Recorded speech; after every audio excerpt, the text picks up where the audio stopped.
Hello aspirants, welcome back to Adda 24/7 Telugu. రీసెంట్గా faecal coliform bacteria అనేది current అఫైర్లో ఉంది. What is it actually? ఈ ఫీకల్ కాలిఫార్మ్ బ్యాక్టీరియా అనేది రీసెంట్గా మనకి ప్రయాగ్రాజ్ మహాకుంభమేళాలో కంటామినేటెడ్ వాటర్ ద్వారా ఈ పర్టికులర్ డిసీజ్ అనేది ఎక్కువ మంది జనాలు ఎఫెక్ట్ అవుతున్నారు. రెస్పిరేటరీ ఇష్యూస్ అనేవి వస్తున్నాయి.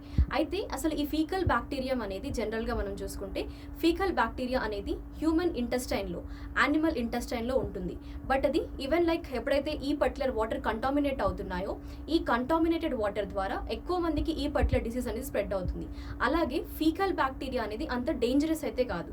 బట్ ఫీకల్ బ్యాక్టీరియా అనేది ఏంటి అంటే ఎస్పెషల్గా ప్యాథోజెన్స్, దీంట్లో ఉన్న సాల్మోనెల్లా కానీ వైరసెస్ ఇలాంటి స్ట్రాంగ్ ప్యాథోజెన్స్ వల్ల ఎక్కువగా డిసీజ్ అనేది ఈజీగా స్ప్రెడ్ అయ్యి రెస్పిరేటరీ ఇష్యూస్ అని, vomitings, skin infection, eye infection ఇలాంటి సిమ్టమ్స్ అనేవి ఈ పర్టికులర్ డిసీజ్తో ఎఫెక్ట్ అవుతున్న పీపుల్కి మనం చూడొచ్చు.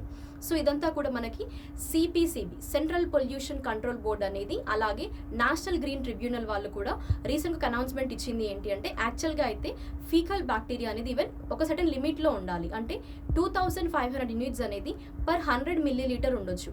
బట్ ఇప్పుడు ఆ లిమిట్ ఎక్సీడ్ అయింది. సో అందువల్ల ప్రయాగ్రాజ్లో ఎక్కువగా ఈ పర్టికులర్ ఫీకల్ బ్యాక్టీరియా డిసీజ్ అనేది ఎక్కువగా ఎఫెక్ట్ అవుతున్నారు. That is all about faecal coliform bacteria. Thank you.